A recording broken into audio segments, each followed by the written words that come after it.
이사야 선지자는 어느 때에 활동을 했느냐? 이스라엘이 아직 멸망하기 전에, 북이스라엘이 멸망하기 전에 북쪽에 아시리아라는 나라가 등장합니다. 이 아시리아라는 나라가 왕성하게 등장하면서 여러 전쟁이 일어나는 기원전 742년부터 활동해서 58년 동안, 여러분 58년이면 지금도 목사님 58년 했다.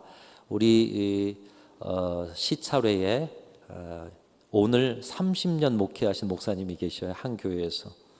그런 것처럼 30년도 참 많은데 58년을 선지자로 일했다. 대단한 것이죠.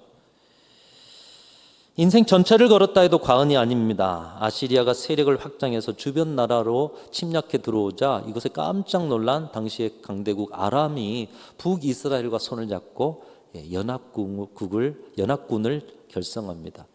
이 아시리아가 화가 나가지고 이제 연합군 북이스라엘을 공격하면서 심지어 남유다에게까지 전쟁을 펼쳐오는 그런 시대 속에서 하나님의 음성이 이사야에게 들려오기 시작했습니다. 이사야가 환상 속에서 하나님의 거룩함을 경험합니다. 환상 속에 보니 하나님의 그 모습을 보게 되는 거예요. 감히 죄인된 인간으로서 하나님의 거룩한 영광을 보면, 여러분 인간으로서는 이 죄악의 그 존재로서 하나님을 감히 볼 수 없어요. 죽어지는 거예요. 그래서 하나님의 영광을 부정한 자신이 보고 이제 남은 것은 그 영광에 녹아져 죽는 것밖에 없다라는 것을 직감하면서 이사야가 외치는 것이에요. 화로다 나여 망하게 되었도다. 내 입술이 부정한 사람이요, 또 부정한 입술 가운데서 내가 살고 있는데 만군의 여호와이신 그 하나님, 왕 되신 하나님을 내가 보았다. 이제는 꼼짝없이 내가 죽게 되었구나. 여러분, 하나님의 보좌 앞에 오늘 예배 가운데 나아갔는데 주님의 긍휼이 아니면 오늘도 우리는 죽음의 자리에 선 것이에요. 근데 주님의 보좌 앞에 나아갈 수 있는 것은 오늘 예수 그리스도의 사랑과 승리와 소망, 그리고 그 가운데 베풀어진 은혜와 긍휼로 오늘 우리 하나님의 그 거룩에 참여하는 자로 서게 된 줄로 믿습니다. 근데 우리가 그 하나님의 긍휼이 없다면 죽게 된 것이에요. 이사야가 그것을 외친 것입니다. 이제 내가 죽게 되었구나. 여러분, 하나님의 은혜를 경험하는 일은 이사야처럼 자신의 부족함, 자신의 죄성을 인정하고 탄식할 때 바로 그 자리에서부터 하나님의 은혜가 시작되게 되는 줄로 믿습니다. 이사야는 왕족이었어요. 금수저를 물고 나왔어요. 인생이 보장된 사람이었습니다. 그러나 그 내면은 인생의 찌꺼기가 가득한, 감히 하나님의 거룩함 앞에서 설 수 없는, 그 거룩함에 녹아져 순식간에 사라질 연기와 같은 보잘것없는 자신임을 알고 회개하고 엎드리며 탄식할 때 하나님이 그에게 은혜를 베풀어 주셨습니다. 이사야의 중심을 보신 하나님이 제단 숯불을 천사에게 가지고 가서 그의 입술을 태우시고 그의 죄악을 녹이시고 새로운 사람으로 변화시켜 주신 줄로 믿습니다. 여러분, 이 은혜가 저와 여러분의 하반기 그리고 남은 인생 가운데 날마다 매 순간마다 이 은혜 안에 살아가시고 이 은혜를 경험하면서 살아가시기를 주님의 이름으로 축원합니다. 나는 죽을 죄인입니다. 나는 감히 하나님 앞에 나올 수 없는 자입니다. 그런 저를 예수 그리스도의 보혈로, 성령의 권능으로 오늘 또 자녀 삼아 주십니까? 여러분, 이 은혜 없이는 우리가 주님의 일을 감당해도 또 다른 은혜에 이를 수가 없어요. 때때로 우리가 부족하고 여전히 우리는 죄인일 수밖에 없지만 하나님의 은혜는 변함없다는 사실, 여러분 오늘 또 기억하시고 내일 또 그 은혜에 감사하시는 저와 여러분들 되시기를 축복합니다. 인생에 예상 못한 일, 큰 실패를 경험한 한 장로님이 계셨어요. 사람이다 보니 장로의 직, 목사의 직을 가져도요, 상심이 크다 보면 주님의 일들을 계속 감당할 수 없고 인간적인 힘겨움에 무너질 수 있는 것이죠. 근데 이분이 그랬던 것 같아요. 너무 큰 실패 속에 하나님께 충성하고 잘 섬겼는데 왜 내 인생에 이런 일이 있을까? 상처가 되어서 교회를 그만 떠나고 말았다고 합니다.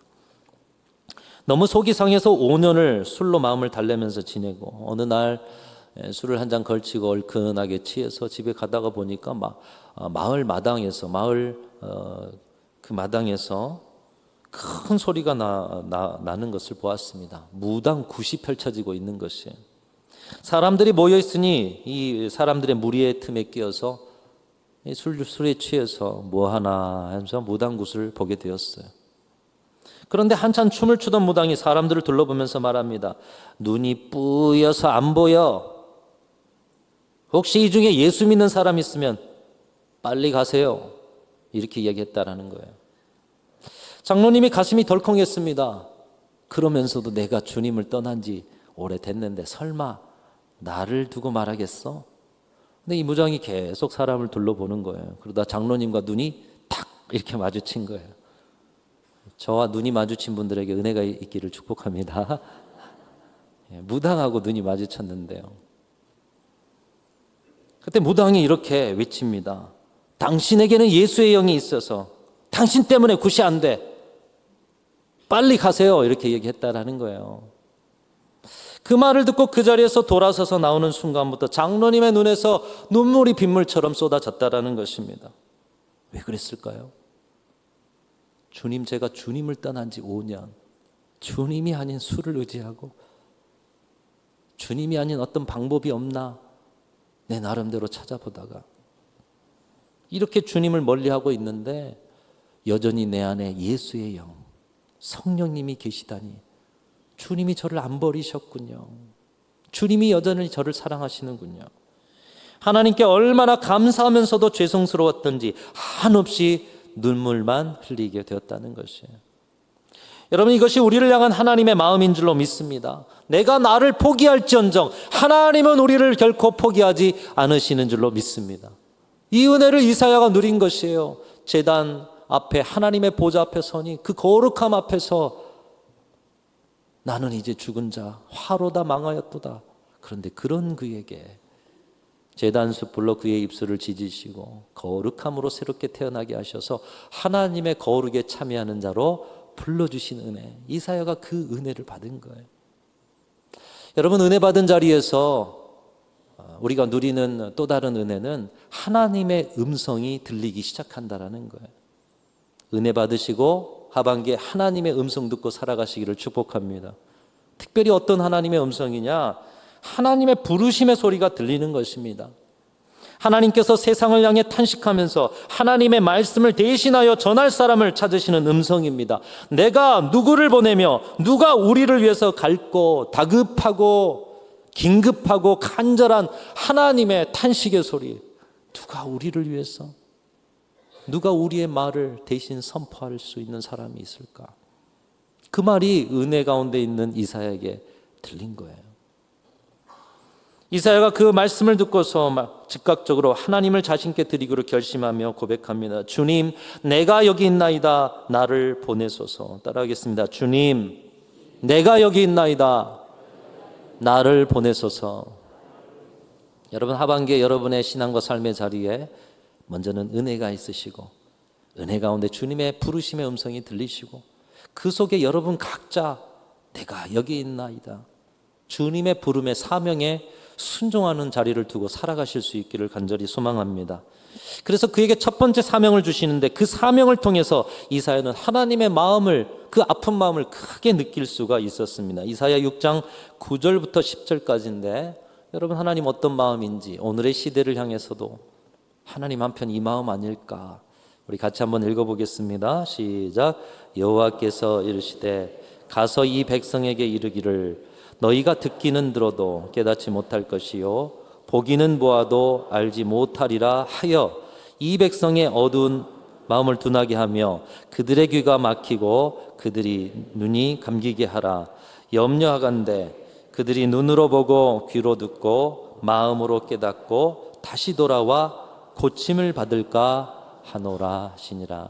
여러분, 하나님께 선지자를 보내신 이유는 뭘까요? 하나님의 말씀을 대언해서 그들이 회개하고 돌아오기를 원해서 선지자를 세우신 거 아니에요? 근데 방금 여러분이 읽은 말씀에 뭐라고 말씀하십니까? 그들이 깨닫고 돌아와 고침을 받을까 염려한다. 회개하고 돌아올까? 고침받는 거 내가 싫다. 그냥 귀가 닫혀서 말씀을 깨닫지 못하고 그대로 심판받았으면 좋겠다. 이렇게 말씀하시는 거예요. 하나님의 마음이 너무나도 많이 상해 있다라는 것입니다. 여러분, 하나님의 마음이 왜 이렇게 상해 있습니까? 하나님의 백성이 하나님보다 다른 것을 더 의지하였기 때문이라는 거예요. 여러분 지난 한 주 삶 속의 여러 일들을 돌아보십시오. 하나님보다 더 의지한 것 없으십니까? 여러분이 의지하는 그것을 위해 한 주를 사셨습니까? 아니면 하나님 의지하면서 어떤 상황에도 감사하며 사셨습니까? 이스라엘 백성들에게 하나님의 마음이 이렇게 상해 있어요. 그들이 강대국을 의지했습니다. 아수르를, 아람을, 바벨론을, 애굽을 의지했어요. 그들이 하나님보다 자신이 가진 능력과 지식과 물질과 인맥을 의지하였습니다. 그들이 하나님보다 세상 사람들 하는 것과 똑같이 자신의 눈에 보이고 손에 잡히는 것을 의지하였다라는 것입니다. 이 패역한 길을 돌이키기 위해서 때때마다 선지자를 보내셨음에도 불구하고 선지자들의 소리에 귀를 기울이지 않고 그들은 하나님의 마음에 대못을 박았던 것이에요. 이사야는 이런 하나님의 아픈 마음을 알았습니다. 그리고 하나님의 말씀대로 목숨 걸고 단호하게 하나님의 심판의 메시지를 동족에게 전했던 거예요. 그런데 이 심판의 메시지를 선포하고 또 선포하면 할수록 하나님의 본심이 심판이 아니라는 사실을 오늘 방금 읽은 말씀에 그 6장 말씀에는 내가 저들이 그냥 심판 받았으면 좋겠어. 듣지 않고 불순종해버렸으면 좋겠어. 근데 심판을 선포하면 선포할수록 하나님의 본심이 그것이 아님을 이사야는 깨달았던 것입니다. 이사야서를 보면 곳곳이 심판의 메시지가 나오지만 이 심판의 메시지 곳곳에 생명의 오아시스처럼 회복의 말씀, 치유의 말씀이 있는 것을 볼 수가 있습니다. 예언을 시작하고 선지자로서의 사명을 시작할 때만 해도 하나님을 배반한 이스라엘 백성들의 하나님 마음 상에서 강력한 심판의 말씀을 선포하려 했는데 그런 하나님께서 끊임없이 긍휼을 잊지 않으시고 피할 길을 내시고 회개할 길을 반드시 내어놓으신 것을 보면서 하나님의 본심이 그것이 아니구나. 하나님의 본심은 이스라엘에게 재앙이 아니라 평안이요 심판받아 마땅한 자들까지도 사랑하셨다라는 사실을 그가 점점 깨달아가는 것입니다. 그 마음을 알게 되자 이사야에게도 새로운 변화가 일어납니다. 심판받아 마땅한 그들에게 심판의 메시지로 강력하게 채찍질을 하던 그의 마음이 이제 하나님의 마음 본받아 간절한 마음으로 그들이 돌아오기를 바라는 외침으로 그의 메시지가 바뀌게 되는 것이에요.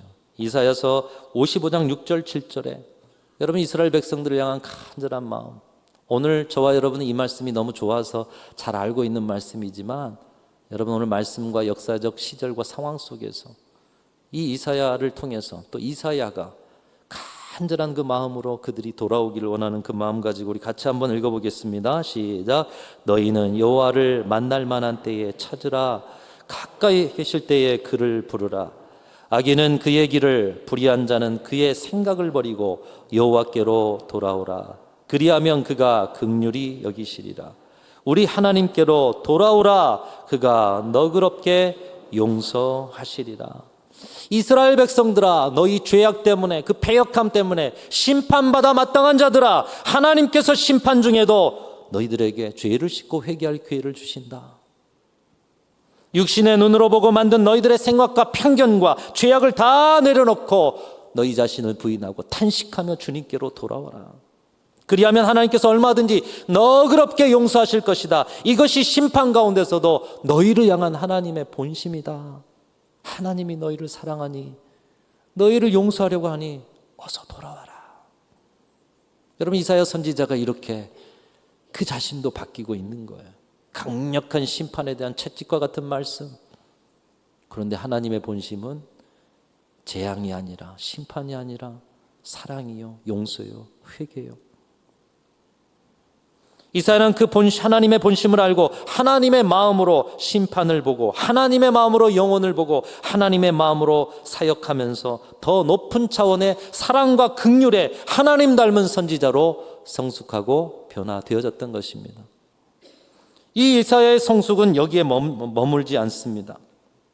처음에는 심판의 단호한 어조에서 시작했지만 하나님의 마음을 알자 동족에게 하나님의 긍휼한 마음으로 돌아와라. 그런데 이제 동정만 아닙니다.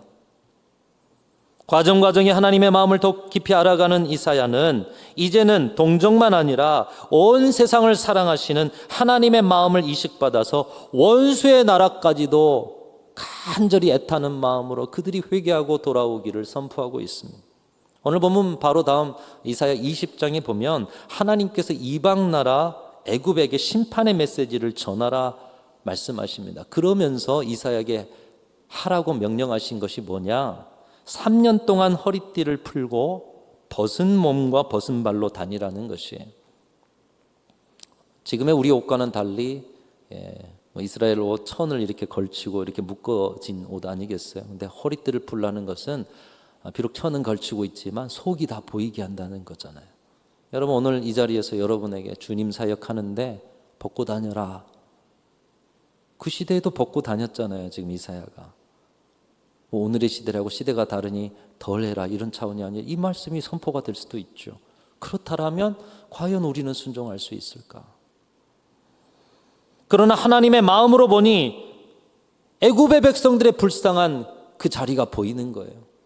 애굽이 멸망해서 포로로 끌려가면서 엉덩이 볼기짝이 다 드러나 벗은 몸 벗은 발로 수치스럽게 죽어가는 애굽 백성의 모습들이 보여지니 하나님의 긍휼한 마음으로 그것이 보여지니 그들을 안타까워하시는 하나님의 마음이 느껴지니 이사야는 기꺼이 3년을 벗은 몸 벗은 발로 다니면서 하나님의 말씀을 자신의 몸으로 그들에게 전하였다라는 거예요.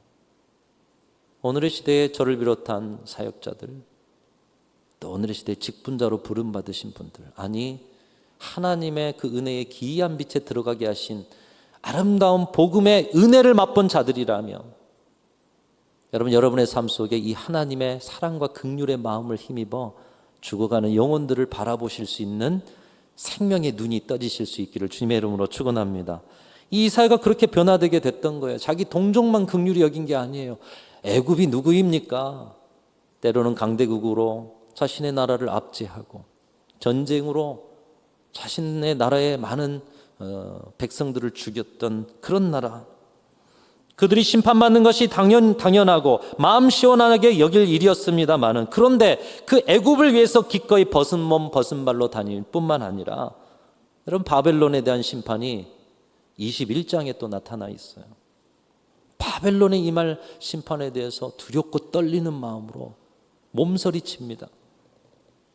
다가오는 바벨론의 심판의 처참함을 그가 몸으로 느끼면서 바벨론 영혼들에게 그 다가오는 심판을 모른 채로 성중에서 먹고 마시고 쉬고 있는 바벨론을 향해서 외치는 것이에요. 여러분, 영상 중에 쓰나미가 오는 장면들, 휴양지에서 그런 영상들을 보신 적이 있으실 거예요.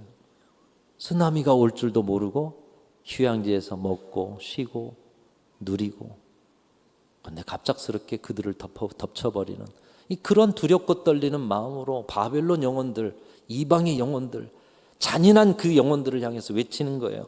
바벨론 사람들아, 뭐하고 있느냐? 일어나 방패에 기름을 바르고 전쟁을 준비해라. 안타까운 비명을 지르면서 그들을 깨우고 있는 것입니다.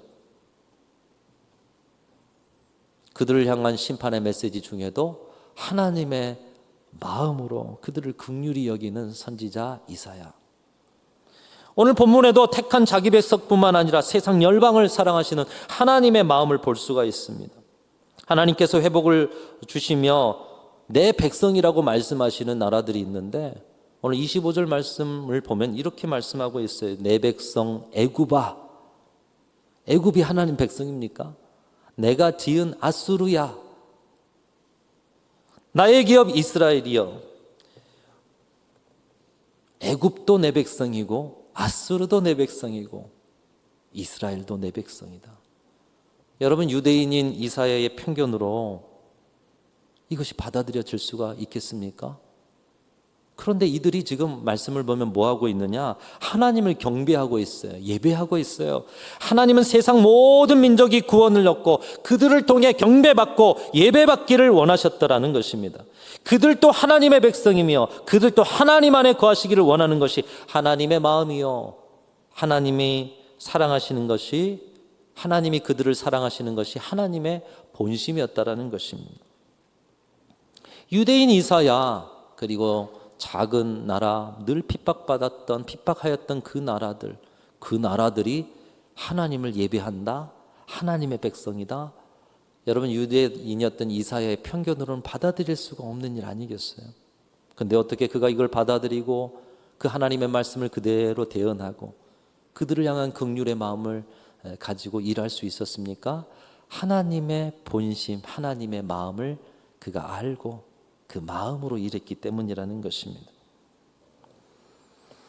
이스라엘 백성들이 애국과 아수르와 바벨론과 함께 예배하며 경배하는 날이 올 것이라는 것입니다. 그것이 이사야를 통해서 주시는 새하늘과 새 땅의 역사요, 메시아가 오시면 이루어지는 역사요. 이사야서 11장 말씀처럼 이리와 어린 양이 함께 살고 표범과 어린 염소가 함께 눕고 독사굴에 어린이가 손 놓고 장난쳐도 서로 해됨도 없고 상함도 없는 여호와를 아는 지식, 그 사랑의 하나님을 아는 지식이 세상에 가득한 평화의 나라, 이사야를 통해서 주시는 비전인 것이, 하나님의 사랑의 마음으로 바라볼 때면 좌도 없고 우도 없고 남쪽도 없고 북쪽도 없고 오직 사랑 안에서 하나님의 나라만 있는 것.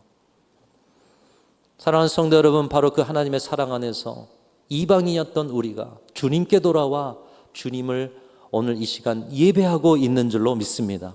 곧 이사야의 이 예언과 비전의 성취, 이 하나님 나라의 비전이 오늘 우리 가운데 이루어지고 있다는 거예요. 우리가 어떻게 하나님을 예배하고 우리가 어떻게 하나님의 백성이 되었습니까? 먼저는 온 세계 열방을 사랑하시는 하나님의 본심이 그것이었기 때문에, 그리고 그 본심을 안 사람들이 오늘 이사야처럼 하나님의 마음으로 일하였기 때문에 선교사들이 그렇게 일했어요. 믿음의 선배들이 일했어요. 오늘 여기 계신 여러분들도 하나님의 사랑의 마음으로 섬기고 돌보고 세웠기 때문에 오늘 우리 가운데 그 복음이 전파되어 하나님의 나라, 좌도 없어요, 우도 없어요, 남도 없어요, 북도 없어요. 오직 한 그리스도의 몸으로서 주님을 섬기고 있는 것 아니겠습니까?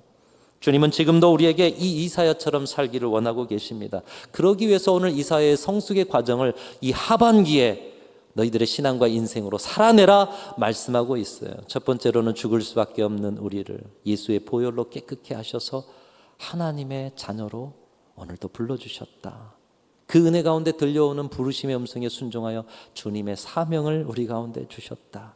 그리고 그 사명 감당하다 보니 처음에는 그저 주님이 명령하신 일만 하다가 하나님의 본심인 사랑의 마음, 이제 그 사랑의 마음으로 내 편견 내려놓고 모두를 품는 하나님의 사람으로 살기를 원하시는 주님의 뜻, 이 주님의 뜻이 이 사랑의 선지자 이사야의 삶이 본격적으로 시작되는 하반기에 여러분의 신앙과 인생 가운데 나타나실 수 있기를 주님의 이름으로 축원합니다.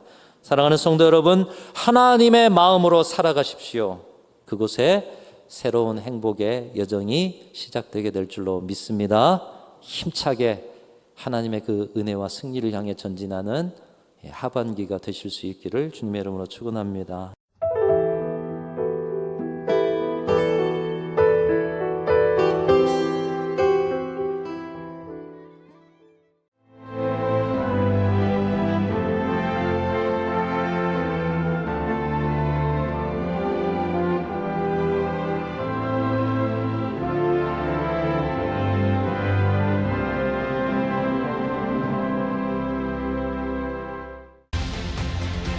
대한민국에는 아주 오래된 길이 있습니다.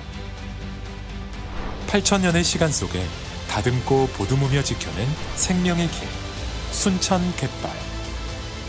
1,000년의 가치를 담아 오롯이 간직해온 치유의 길, 순천 서남사.